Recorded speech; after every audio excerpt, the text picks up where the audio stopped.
Nos acompaña don Julio Schiappa, está con nosotros a esta hora en la mañana. Don Julio, un fuerte abrazo desde Tacna, gracias como siempre por acompañarnos. Tenemos un momento en el cual el Congreso ha decidido no irse, Dina Boluarte tampoco presiona para eso e incluso presenta normas en las cuales busca aumentar las penas para quienes hagan actos o desarrollen acciones en estados de emergencia. ¿Cómo ve el panorama? ¿Cómo ve la situación ahora que Lima parece, o por lo menos la clase política calcula que la situación se ha calmado en todo el país? Muy buenos días. Buenas. Creo que lo primero es saber qué estamos enfrentando, ¿no? Si esto es una simple algarada de corta duración o se trata de un proceso político tipo el de Chile y Colombia, sumamente complejo, muy dinámico, y en el cual el elemento principal no es el pedido de agua, de luz, de desagüe, que también lo dice la gente, sino es el cambio de gobierno y la exigencia de que funcione el sistema político bien. Esa es la primera demanda de todos los manifestantes. Yo creo que aquí hay una primera cosa que precisar. Este es un desborde popular, como decía Mato Mar, y como ha sido caracterizado en el caso de Colombia y Chile. Varios meses de algaradas, de luchas, de batallas de diferentes tipos, que al final tendrán que dar lugar a un proceso de reforma política. ¿Y hasta dónde puede llegar este desborde popular? Mira, al paso que va, y con lo que están haciendo el señor Otárola y lamentablemente la señora Boluarte, puede haber hasta una revolución en el Perú. ¿Así? Sí. ¿A tanto podemos llegar? Hoy focalizamos. A tanto. Ahora, pero eso dependerá de la sensación de la gente o de los constantes errores que hacen que el Perú vive en una crisis. Mira, ¿tú has visto alguna vez un levantamiento en el Perú? Y somos ya gente que, digamos, por lo menos pasa los 50, ¿no? Ajá. No sé, tú tienes cara de tener quizás 30 o 40, pero No. bueno, en fin. Parezco de 35, pero tengo 50 y... Me voy a bajar, no, 53. Ya, muy bien, muy bien. Entonces, mira, el tema es el siguiente, ¿no?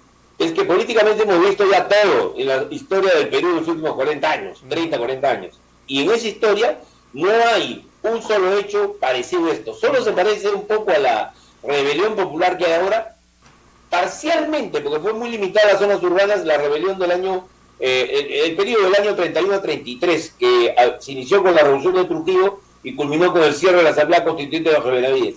Luego, antes de eso, Luis Lumbrera dice que lo último identitario, rebelión realmente de indios, como se podría decir, que tiene un fuerte componente indígena y un fuerte componente en el sur del Perú, es la rebelión de Tupac Amaru. Eso dice él. No dice que sea igual, ¿no? No te olvides que ahí murieron 200.000 personas y fue una sublevación gigantesca. Pero dice, el tema tiene que ver con algo tan profundo como eso. Esto no es ni Chile ni Colombia, un país que tiene 2, 3, 4 realidades diferentes marcadas por la identidad. Y dicen los que saben de los conflictos sociales en el mundo, de la globalización, que la identidad y los movimientos de descontento muchas veces se inician en la clase media y continúan luego filtrándose a todos los sectores de la sociedad. Y eso está pasando en el Perú. ¿Tú has visto alguna vez un movimiento, por ejemplo, donde los aymaras saquen tanto el pecho y se arma un tremendo problemón porque les han dicho que sus reivindicaciones políticas no pueden ser atendidas? Sí, pero hay un tema ahí, que las acciones, los actos, las protestas que se pueden llevar desde Tupac Amaru hasta en Chile, digamos así, tienen cabezas o tienen representantes. No es así, no es así. Disculpa, pero en Colombia... no te he hablado de Colombia, no te he hablado de Colombia por eso. No te he hablado de Colombia por eso. No, en Chile había estudiantes, Camila Vallejo. No, pero apareció al final, mira. Claro. Si tú ves el proceso arranca con los escolares, ¿no? Y luego se vuelve un caos total durante varios meses. Afortunadamente Piñera, que era de derecha, pero un tipo que sabía de política, manejó la cosa bajando la represión. Acá están haciendo al revés. Pero bueno, claro. Acá están siendo cada vez más dictatoriales, digámoslo así. Pero no aparece cabeza porque incluso tú buscarías líderes congresistas de Puno, líderes, y no existen, los rechazan. Claro. ¿Pero eso a qué se debe? A que la globalización, la convocatoria se hace por WhatsApp. ¿Cómo que se convocó la rebelión a Andahuaylas? Sí, por WhatsApp. sí. No, por WhatsApp de los paperos, ¿no? O sea, todo es redes. Es igual que la de Merino fue por TikTok y Instagram, claro, donde los jóvenes se comunicaban. Es la primera rebelión de ese tipo. Segundo, no hay líderes porque el movimiento identitario arranca como una explosión espontánea y después va construyendo su liderazgo. Por ejemplo, Boric, que era en ese momento ya no era presidente de la Federación Universitaria de Chile, de Chile, sin embargo era un líder con cierta legitimidad que aparece al final, junto con las centrales de trabajadores, los partidos políticos, empiezan a aparecer varios que empiezan a canalizar el movimiento. Lo mismo pasó en Colombia. O sea, el movimiento tiene un factor de espontaneidad que lo hace particularmente peligroso si es que no hay un control, ¿no? ¿Y dónde lo encuentras en el Perú? ¿A qué te refieres? A una organización que pueda... te digo lo que está... Yo no veo... Mira, aquí han hablado. Ya, el acuerdo nacional no pasa nada. No pasa nada, hace rato. Ya, la CGTP... Te cuento lo que yo veo. Te cuento lo que yo veo. Lo que me han contado. Mira, te cuento, ¿eh? He sacado un artículo que se llama Globos chinos encima del Palacio, ¿no? Está publicado en el diario 1. ¿Qué quiere decir? Que el globo que el gobierno ha lanzado es la idea de que la represión va a resolver los problemas.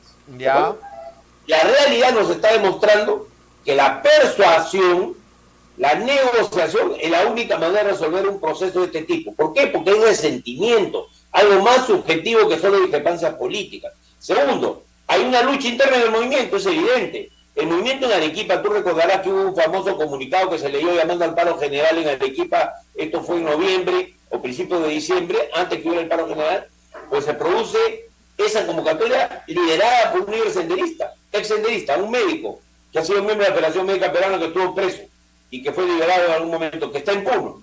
Entonces, el movimiento tiene al principio un componente de sectores mezclados, donde hay, efectivamente, en eso tienen razón lo que dicen que hay alguna presencia entre los violentos, de gente vinculada al Movadef, etcétera, pero hay una batalla que se está dando. ¿En qué lugares? Por ejemplo, los sitios que hay mayor organización, Arequipa, Cusco, el mismo Puno, hay sectores que tienen una identidad ya mucho más labrada a través de los años, mucha experiencia política, que están dando la batalla contra los violentistas. Están asumiendo, ¿qué cosas están asumiendo? La denuncia de derechos humanos. Y las están asumiendo en los medios de comunicación. Entonces, una serie de líderes de todo tipo están apareciendo. A mí me parece muy interesante. Eso demuestra que hay una pequeña fibra ahí de solución que podría surgir a partir de que se unan con los gobiernos regionales y con las regiones, las instituciones locales. Otra cosa importante, el movimiento identitario está dando saltos, ¿no? Todo el mundo se ha visto a 20.000 aymaras que desfilen como han desfilado uniformados en sus trajes negros de gala y las mujeres con sus charros de gala. Extraordinario. Y además, en silencio, tranquilamente, y básicamente diciendo lo que ellos necesitan, que es que se resuelva la demanda de renuncia a la presidenta, que es lo que ha logrado subjetivizar a la gente. ¿Por qué? Porque una demanda tan dura está haciendo el gorro de este movimiento. Porque hay despecho. El despecho es el peor sentimiento que surge cuando tú te sientes traicionado por un proceso que ya perdiste el control. Tú has dado el voto y el voto es como un gesto de amor. Tú no conoces bien a la persona y confías en ella. No sé si tú habrás revisado los antecedentes policiales de tus enamoradas en el pasado, yo no lo he hecho, y realmente es una cosa, lo más espontáneo el amor, ¿no? Y termina, cuando hay frustración, termina o en un divorcio o en una confrontación terrible subjetiva. Entonces hay psicólogos sociales que dicen que el despecho es la peor forma de expresión de la violencia en la política, y en el Perú hay despecho. Ya, pero estamos en un proceso de confrontación, donde uno está reclamando y el otro dice, no te entiendo. ¿Por qué me reclamas? No, pero el otro está diciendo algo más grave. Ha dicho, no olvidemos que los dos tienen origen como hacendados, ¿no? Tanto en Chalhuanca como en Ancash, y no quiero denigrar la figura de las autoridades, pero los dos tienen antecedentes de ser parte de una cultura misti que está acostumbrada a mandar, igual que los oligarcas de Lima.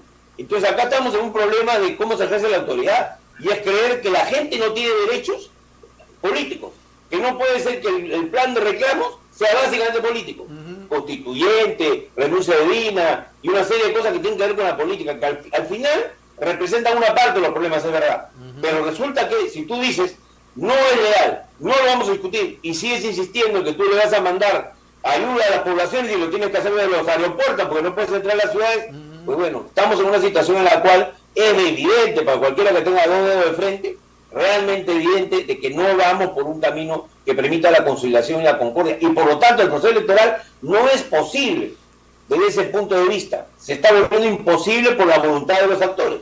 El Congreso, que vive pues en una república autónoma, ¿no? Y la presidencia de la república, que lamentablemente no enmienda plana. Tenían como jefe de conflictos al señor Molina, Molina, que es uno de los más brillantes especialistas acá del Perú, y ahora ponen a la señorita Alejandra Ames, una opinóloga vinculada a una consultora de prensa, bastante conocida porque es parte de las que agitan los libretos agitaron los libretos contra Castillo y terminaron destruyendo su imagen. Yo creo que hay que tener más serenidad. Si los rebeldes tienen que ver en algo con el castillismo, con la rebelión contra el sistema, ¿cómo se te ocurre poner en conflicto a una persona que más bien representa la Lima Blanca, la Universidad Católica, y representa las consultorías amarradas en muchos lugares? Pues no, o sea, no tiene sentido.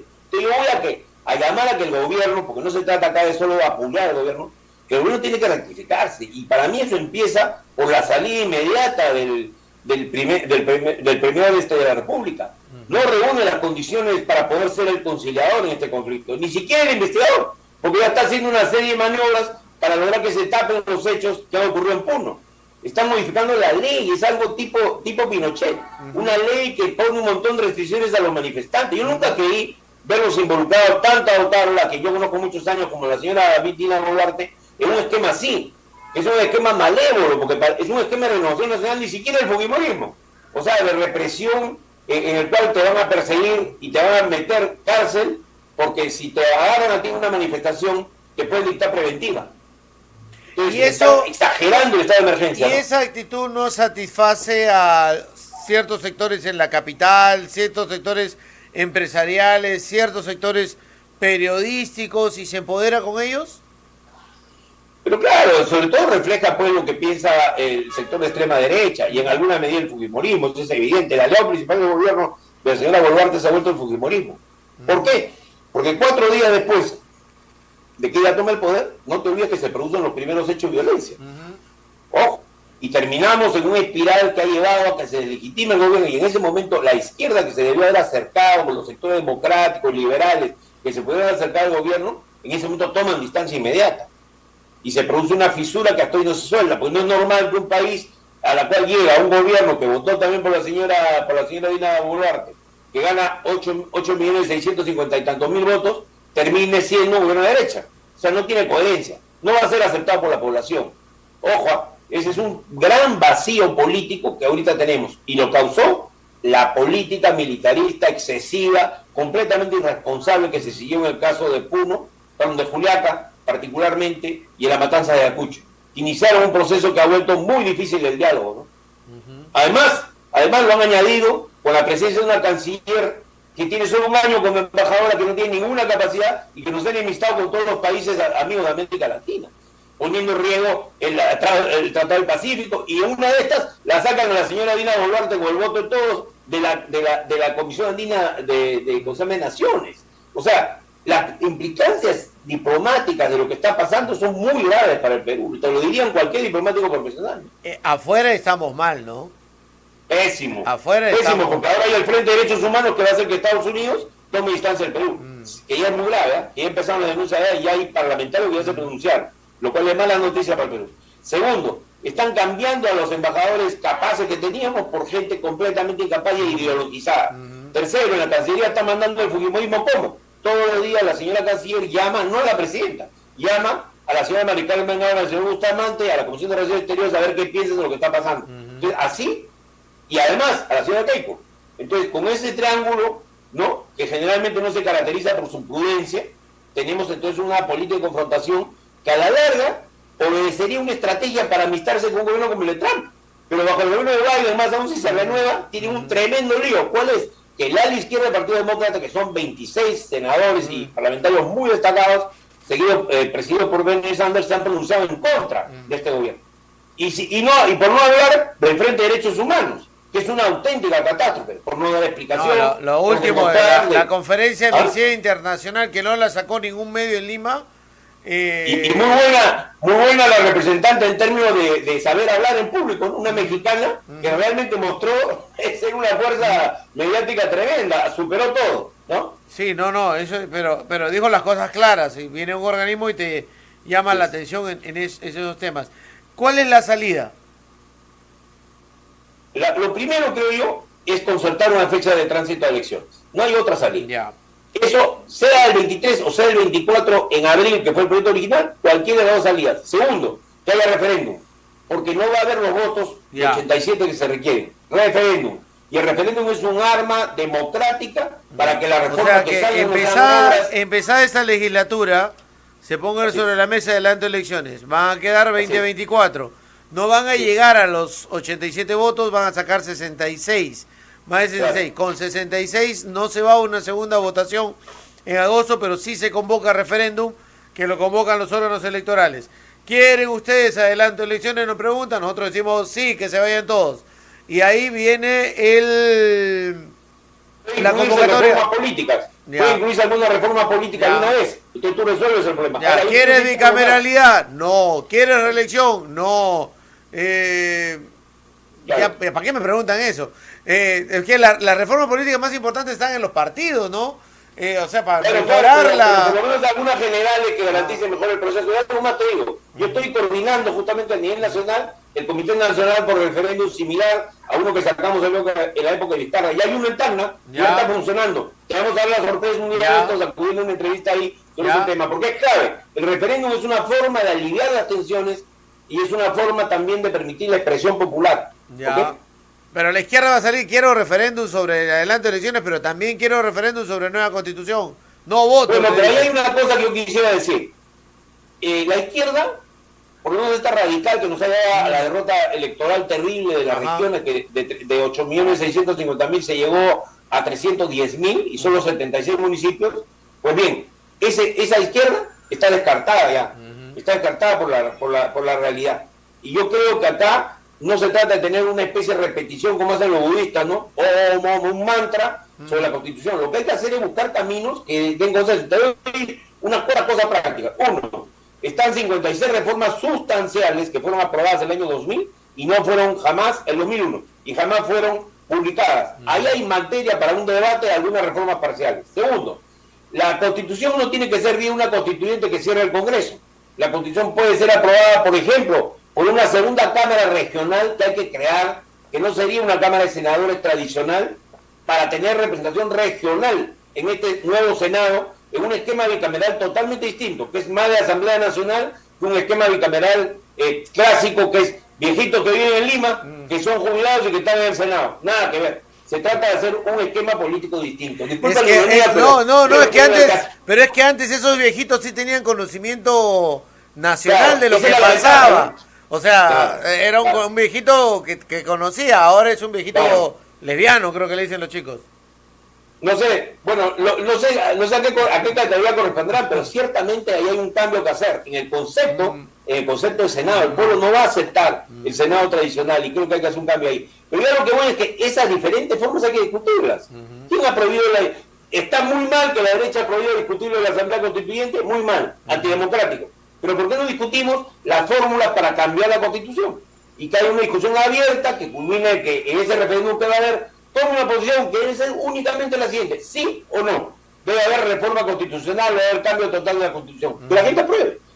Si es cambio total, habrá que hacer que un organismo del nuevo Congreso se encargue del proceso durante un año. Se ha hecho en Guatemala, se ha hecho en varios países, para poder aprobar la Constitución. No convirtiéndose en un órgano como se está establecido en la política peruana, en un órgano exclusivo del poder.